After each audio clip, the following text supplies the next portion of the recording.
Yada say yamo kwa Adom TV Badwam dwumade no eso ene ye benada na Alhaji Vision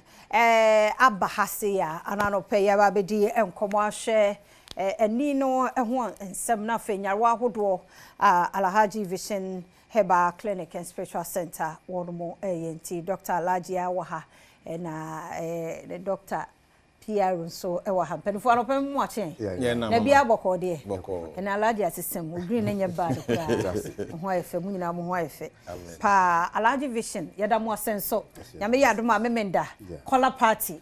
basso live and colored to adaroma before ye bedru nyame yadom a eda memenda no e wo se nyina nya apomode pa e bia na ne de kan ya obi ate Alhaji na wati mpo ba won share denti emfiri wo ankasa wadumu ye ni nkomo ye kan Alhaji Vision Herbal and Spiritual Center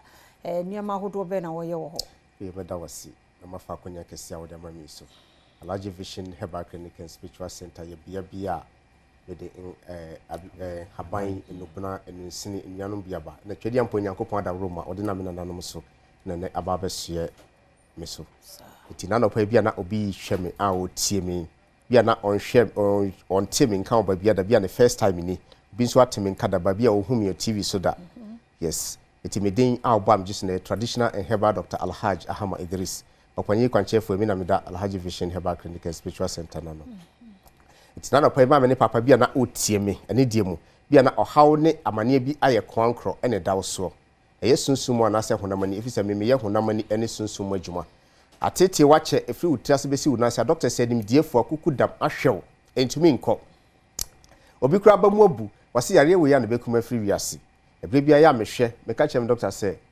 ewiase yare a eku nipa free nipa ne bebre yare ne yesunsumu ma doctor na osho no we nim die ni bet onye sunsumu adwumanti no ya na onhu na kofa bia na diabetes bia beto so na de ko na eye problem bi obi temi na no pai ade wa kira wo hu ebe na onhu ofa Bible anase Quran sisi wo spectacle sansa no waka no kra na ayen kitinkiti wo hu ne ye Alhaji Vision me ka ehye mobo se eho menya operation me fa dro so ngwani so etwedi ampo Nyankopon haban enubna bia mde aye enuro na obenum na fa ovensi num yesi e bo ne etene grokomo na bo adanse die ekoso enya Ghana hanko ewiase afa na nyina anu me ho na manager frame se obi si edro or Italy so lucky no obi aba ne de edro no ma no so ye den e de koma nipa no eti bia na utie mi na no pa bia na wuni Ghana ha ba bia wo bia no enioma metimi ye ka hono mema doctor so abobɔ sa enioma no nyina se bia na yahwe yo doc me da se sene papa ediga kan ya so ye de bibiduro na edidi dwuma e wo se bia wani na ye ha wani na ye ya bia wo hwe ade ehun ne yi waka hospital se bia glaucoma na cataract na ba wani ni so wo ba ya so ye be ma adura wo benum ai no hia se edi sikan e be kan na se edi edo bi begu wani no so na kwa akose wani ni kra ba to benum aduro na na se eyi yale na free wani no so edi amount sanso na BP nso ye ho adwuma ene titine ankenim se mpanifo na eya na BP ha nso ene no youth ni nyina no ha yen na ba nyema ba ko ni mienu nti we check wo de na hwe na ekosoro abra na ye ma waduro no no so ntimi mra fem emfa emma sanso na diabetes nso ye ho adwuma obu ha wanu maduro sa nso no sa de bia na ekosoro oba ye check ni ye hwe se wo soro ye be ma waduro na se eba fem bi ye se ba be da no na ababe da ha na so nso ho etimi ato sanso na prostrate nso tie nka anope bia na udunso mu hawo udunso oti ya obi e wo be me na sa udunso ane mu apai saa na dis kakra sa ne bia kwa ko share rubber na se ya share rubber no mpo dadampo a brane ma odro na nom ne rubber no yenyi emfamfiri ho emfa emma menstrual problem ye nua ma omo hwe ya na so mo tie nsa mre se bia wo konfichira wo bre obi a ete wo nka eno na nam so na ya di fibroid no e di eba no ni na papa ye ho adwuma oba ye behwe ya ma edo na time afro so akobo se ni sisi ya na mo adwuma bi a wo ye nti wo transe che nti de bia na wo sisi won so se ni ti na de bia ni ti pa no efri ha na ba ha ne nyina no ba ye behwe na ya ma edo na che se nso ho etimi ato oba anase bema amaware amopa wo amunyaye ya na de bia etufo se mo mienu nyina nto anamo emra ahweye no ne nya hwehwemu na hwe bia ha no woni afa duro nka mo na mo nso mo ntime emfa mo ho mfa mo ba na ni gie emra fio that's not spiritual marriage aye honhom nsem bu ha na ware sem chese o ware a enye yi sa bema ne oba nyina bu adwuma mu nsem okwadwuma we ma ne yi nadi bu lote npo wa chro sa nso ye mfre npo da se bra na enye interview ebia na bibi na esi kwan no nso ba papa be ye ho adwuma na ye honhom adwuma ma na chese nso ne ye se wunya no unsa etimi aka infections eye ma na se ma sexual infections nyina no papa ye ni nyina ho adwuma koku pa koko bu ani de no se okọ private na moja na e free ma esa na oni pedua hu moja ni nyina na e kọ no sanso na ma ye member no so eye mre eye member no se wotie sa mre na so ye be ma bia wotie nka se na wonimu hu dada no ene enema mu asesa e wo widie mu wotie nka tutu anamo na bra na papa hwe na omo adu no so timi gina udada mu bo fibroid maka ho asem eno so papa ma adu ai ho hia surgery se ba ko ye surgery he ni anso sa enti ni nyina no meja papa na fe wato aso yo doc meda wase obo fibroid ne he ni aso yeah ebre bia me ka kire tiefo se menye fibroid operation menye koko operation ena menye hernia operation edi enti na me ka sa ne o ma nyina kwese dua a ye twa so dua ne se wo twa so a ni hin na e wo fom ne twinsuo ma dua ne be dua foforo enti obi a wire fibroid operation a wo tem na no paye ne koko ni sa hernia no emema ne bebre mema echo off because of sa ne o ma se wa nye lucky a wo ye pe emma no so bebre a wo ho kwan asi because of fibroid Alhaji vision ka chem said abibidro na ye no ebrebia am ka chem se wonim fom a wontumi nye sa adwuma we enye se yete da sabre ne ma ye kra so eyade aye nananom aye ene omagya ma ye adwuma na ye ne eya amamre ne amane ahaban bi ho asa wo kofa ye amamre ne amane ansa ne afa ahaban ne dia be ye adwuma nti fibroid na atena wo so ache an ya count to tim se fibroid ni aduro nti wo ye operation asamba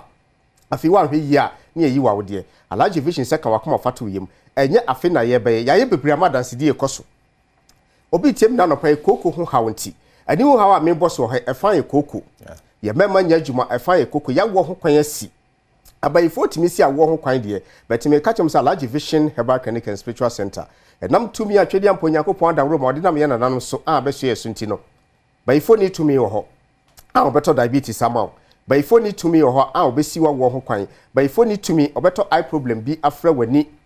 obra wajuma wo ye wontumi nye bayifo ni tumi se okoye wedding ni wie no obeku bema Alhaji vision Herbal Clinic and Spiritual Center inshallah ya ye bebre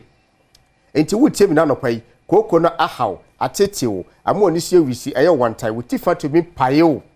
se wa no painkiller wontumi nna painkiller so wonum na ye na juma wie pe na afede o haw na san be bebre Alhaji vision se bema bi tem na nopai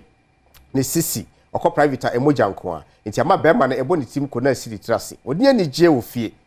because mai wo hoi se wuntimi service ni ye a eja afi na wo de boss anu waje mu Alhaji vision ka tem se mi yoko ndro enu ye haban enubra enu nsini e makoma ko 7 e na maka bom obi se hwe Alhaji ya num koko ndro ya num bebre entumi nko die enti na entumi nko e ya mamre ni amane ko se haban no ye hira so bom pa ye guso ansa nam de ye sa adwuma no nti koko no hawa bede na entumi nye de enko adansi die koso bebre nti na no pai ebia na utie me woni Ghana ha ebia wo Spain e na wotie me ebia wo UK wo USA na wotie me South Africa wo France South Africa Netherlands Holland bebia wo wiase afana bebia wotie me bia no Alhaji vision say Ghana Post aboya baso aye sending nro ediko omo ye adwuma pa Ghana Post omo adwuma yeah omo adwuma tracking etoso we track e drone na e be ma na drone bi obi tie me na no pa o se sciatica e na ha no ma de jafasa duro mame ni sisi ni nkotoje otra sisi no obesora wontimi nsore oda no obesora so na ye dia ma no so obesore wanunum nduro bia ma sisi wabubu akadem Alhaji vision se hwa duro ye kutami ayen haban enubra enusini ne nhoma bi na maka bo ma me dia ye na ahoma ne yesom ejina enti se bibia ye wo na se ya kire ye se yemfa saa de we nya duro ma wa edi enti na wo ha no entimi nko Alhaji vision se kan wakoma ye de efato yem oba bi nso tie mi na no pe woni be ma hye na nsuo na saba na wo de na no aye din eye koko na edi sansem oni maka chese koko betimi ahaw wan hwe yi a obewu afra asase si obra wo time enye den enso ye Alhaji vision se sa wo ye oba na wo tie mi wo ho kwan asi sabayifo na si na fato nche na oba meje wade aye den edi amaw se honamani so na se koko bi hawa kabakoma efato yem Alhaji vision se sa oba wo haw na ede eto betwa obi su temi na nopa stroke na ha no when just stroke na hadipa bebre obi ho se by 10 to 20 years ni na wo ya to oduro e wo sunsum aja stroke abusuan sase bi hunti oba yes emre ne yaso yes odi am fa number no yen so number no frame na o haw ne amane bi edi akire no ipacho number ne 0242 812 0242 812 426 and 0558 58 45 59 and 0502 187 ipacho ni di mama ne papa wuti mi na no pa ya ni di fa number ne frame o haw ne amane bi aye kwankra tew so a entumi nkono bacho ne die mu fa number ne frame na me no ntwetwe nkomo yakopon asomdwe enka nyina enka so yada senti Alhaji Vision and Spiritual Center ene yete won kan nyame yadoma da memenda nso ye be hia won e wo Legon Botanical Gardens de wo hia ne se wo de enipa 5 na wutia 30 Ghana cedis Brana Stone Boy e wo mo Mavis Asante ne adom to 4 bebre